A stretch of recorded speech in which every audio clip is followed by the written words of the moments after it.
Hi friends, welcome to our channel. Brahmamudi serial next ఎపిసోడ్లో ఏం జరగబోతోందో ఈ వీడియోలో చూసి తెలుసుకుందాం. అప్పు తనకింక దక్కదని కుమిలిపోతున్న కళ్యాణ్ అసలేం జరిగింది అని తెలుసుకోవడానికి ఈ వీడియోని స్కిప్ చేయకుండా ఎండ్ వరకు చూసేయండి. అప్పుని కావ్య, స్వప్నలు ఇద్దరు రెడీ చేస్తూ ఉంటారు. అప్పుడే బంటి వచ్చి డోర్ నాక్ చేస్తాడు. అప్పుడు స్వప్న ఎవరు అని అంటుంది. అప్పుడు బంటి అక్క నేనక్క అని అంటాడు. అప్పుడు స్వప్న ఏంట్రా అని అంటుంది. అప్పుడు బంటి అక్క నా ఛార్జర్ లోపలే ఉండిపోయింది, నాకు కావాలి, వచ్చి తీసుకుంటాను అని అంటాడు. అప్పుడు స్వప్న ఇప్పుడు బిజీగా ఉన్నాంరా, తర్వాత వచ్చి తీసుకో అని అంటుంది. అప్పుడు బంటి అలాగే అక్క అని బయటికి వచ్చేస్తాడు. ఆ తర్వాత కావ్య, స్వప్నలు ఇద్దరు అప్పుని అలంకరిస్తూ ఉంటారు. కానీ అప్పు అలంకరించుకోవడానికి అంత ఇష్టం చూపించదు. అప్పుడు కావ్య చూసావా అప్పు, ఇప్పుడు చక్కగా ఒక ఆడపిల్లలాగా చీరకట్టులో నగలు పెట్టుకొని చాలా అందంగా ఉన్నావు. నువ్వు ఈ సంబంధం ఒప్పుకున్నందుకు నాకు చాలా సంతోషంగా ఉంది. ఇన్నాళ్ళు నువ్వు పడ్డ కష్టాలన్నీ ఇప్పుడు సమసిపోయాయి. చక్కగా సంతోషంగా ఈ అబ్బాయిని పెళ్లి చేసుకొని సంతోషంగా ఉండు. నువ్వు ఆనందంగా ఉండడమే మాకు కావాలి.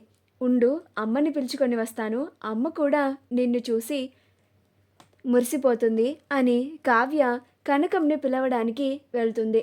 కనకం దగ్గరికి వెళ్ళి అమ్మ, అప్పుని రెడీ చేశాము, ఒకసారి నీ చిన్న కూతురు ఎలా ఉందో నీ కళ్ళతో చూసి వెళ్ళు అని అంటుంది. అప్పుడు కనకం సరే పద కావ్య అని కావ్యతో వస్తుంది.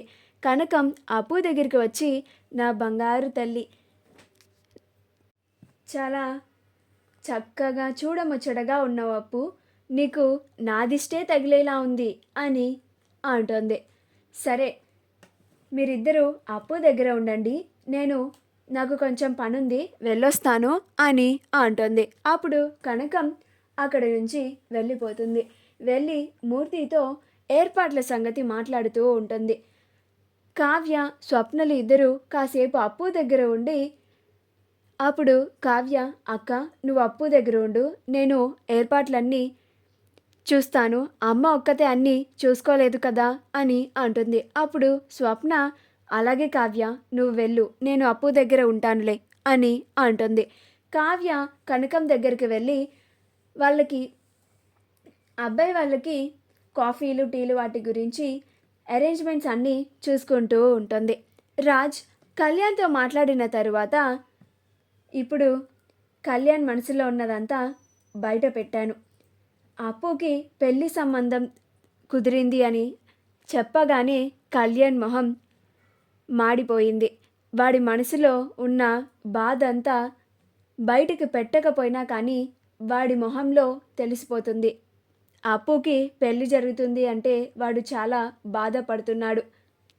కానీ వాడు అప్పుని ప్రేమిస్తున్నాడు అని నోరు విప్పి బయటికి చెప్పడం లేదు. కానీ కళ్యాణ్కి అప్పు అంటే ఇష్టమని నాకు ఒక క్లారిటీ వచ్చింది. ఇక మీదట అప్పుని కళ్యాణ్లని కలిపే పనిలో ఉండాలి అని అనుకుంటాడు. కళ్యాణ్ అప్పుకి పెళ్లి సంబంధం కుదిరింది అని బాధపడుతూ ఉంటాడు. ఇక తనకి అప్పు దక్కదని, మునుపటిలాగా అప్పుతో అలా సరదాగా ఆప్యాయంగా మాట్లాడలేడని చాలా బాధపడుతూ ఉంటాడు. ఇదంతా తన వల్లే అని, నేను అప్పు నన్ను ప్రేమించినప్పుడే అప్పు గురించి తెలుసుకొని ఉంటే చాలా బాగుండేది అని బాధపడుతూ ఉంటాడు. అలా బాధపడుతూ అసలు ఈ పెళ్ళి అప్పుకి నిజంగానే ఇష్టమేనా అని అనుకుంటూ ఉంటాడు. ఎలాగైనా సరే ఈ పెళ్ళి అప్పు ఇష్టం మీద జరుగుతుందో లేదో కనుక్కోవాలి అని అనుకుంటాడు. అప్పుడు ఈ విషయం గురించి రాజ్ని అడుగుదాం అనుకుంటాడు. ఇప్పుడు వెళ్ళి నేను అన్నయ్యని ఈ విషయం గురించి అడిగితే ఏమనుకుంటాడో ఏమో అని ఆలోచిస్తాడు. ఆ తరువాత ఎలాగైనా సరే అన్నయ్య ఏమనుకున్నా పర్లేదు, వెళ్ళి అన్నయ్యని ఈ విషయం గురించి అడిగేద్దాం అని అనుకుంటాడు. అలా రాజ్ దగ్గరికి వెళ్తాడు. అప్పుడు రాజ్ ఏంట్రా కళ్యాణ్ ఇలా వచ్చావు అని అంటాడు. అప్పుడు కళ్యాణ్ ఏం మాట్లాడకుండా సైలెంట్గా ఉంటాడు. అప్పుడు రాజ్ ఏంట్రా వచ్చి అలా నించున్నావేంటి, ఏంటో చెప్పు అని అంటాడు. అప్పుడు కళ్యాణ్ అన్నయ్య నేను నిన్ను ఒక మాట అడగాలి అని అంటాడు. అప్పుడు రాజ్ అప్పు గురించి అయ్యుంటుంది అని రాజ్ అనుకుంటూ ఉంటాడు. అప్పుడు రాజ్ చెప్పు కళ్యాణ్ అని అంటాడు. అప్పుడు కళ్యాణ్ అప్పుకి ఈ పెళ్లి చేసుకోవడం ఇష్టమేనా అన్నయ్య అని అంటాడు. అప్పుడు రాజ్ కావాలని కళ్యాణ్ ఇప్పుడైనా తన నోటితో అప్పు ఇష్టం ఉంది అని చెప్తాడేమో అని ఇష్టం ఉండే ఉంటుంది, లేకపోతే ఇలా పెళ్లి చూపులు ఏర్పాటు చేయరుగా అని అంటాడు. ఆ మాట విని కళ్యాణ్ ఆశ్చర్యంగా చూసి బాధపడుతూ అలాగే అన్నయ్య అని అక్కడి నుంచి వెళ్ళిపోతుండగా రాజ్ ఏరా కళ్యాణ్ అప్పు పెళ్లి చేసుకొని వెళ్ళిపోతుందని బాధపడుతున్నావా అని అంటాడు. అప్పుడు కళ్యాణ్ అదేం లేదన్నయ్య, సరే నేను వెళ్తాను అని అక్కడి నుంచి వచ్చేస్తాడు. అప్పుడు రాజ్ వీడు ఎంత ట్రై చేసినా కానీ వాడి నోటితో అప్పు వాడికి ఇష్టమని చెప్పడం లేదు, నేనే ఎలాగైనా సరే వీళ్ళిద్దరినీ కలపాలి అని అనుకుంటాడు. కావ్య మగపెళ్ళి వాళ్ళకి ఇవ్వాల్సిన మర్యాదల్లో అన్ని దగ్గరుండి చూసుకుంటూ ఉంటుంది. కాసేపు ఆగిన తర్వాత మూర్తి కనకంని పిలుస్తాడు. అప్పుడు వంటగదిలో నుంచి కనకం వస్తున్నానయ్యా, ఎందుకలా కేకలు పెడుతున్నావు అని అంటుంది. అప్పుడు మూర్తి అబ్బాయి వాళ్ళు వచ్చేసారే, త్వరగా రా అని అంటాడు. అప్పుడు కనకం పరుగున వచ్చేస్తుంది. వెళ్ళి వాళ్ళని నమస్తే అండి అని మూర్తి కనకంలో ఇద్దరు వాళ్ళకి స్వాగతం పలుకుతారు. స్వాగతం పలికి రండి లోపలికి రండి అని కూర్చోండి అని అతిథి మర్యాదలు చేస్తూ ఉంటారు. అక్కడ కావ్య ఉంటే కనకం మా రెండో అమ్మాయి అండి అని పరిచయం చేస్తారు.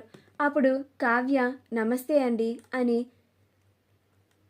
సంస్కారంగా వాళ్ళకి నమస్తే అని చెప్తుంది. అప్పుడు వాళ్ళు కూడా మీ రెండో అమ్మాయి చాలా లక్షణంగా అన్ని సాంప్రదాయాలు సంస్కృతులు తెలిసిన అమ్మాయిలాగా ఉంది అని అంటారు. అప్పుడు కావ్య నవ్వుతూ ఉంటుంది. అప్పుడు మూర్తి కనకం వాళ్ళకి మంచినీళ్ళు తీసుకురా అని అంటాడు. అప్పుడు కనకం అలాగే అయ్యా అని కావ్య నువ్విట్రా అని కావ్యని వంటగదిలోకి తీసుకెళ్ళి ఒక ట్రేలో వాటర్ అన్ని పెట్టి ఇచ్చి పంపిస్తుంది. మా వీడియో కనుక మీకు నచ్చినట్లయితే లైక్ చేయండి, షేర్ చేయండి, మా ఛానల్ని సబ్స్క్రైబ్ చేసుకోండి, పక్కనే ఉన్న బెల్ ఐకాన్ని క్లిక్ చేయడం మాత్రం మర్చిపోకండి.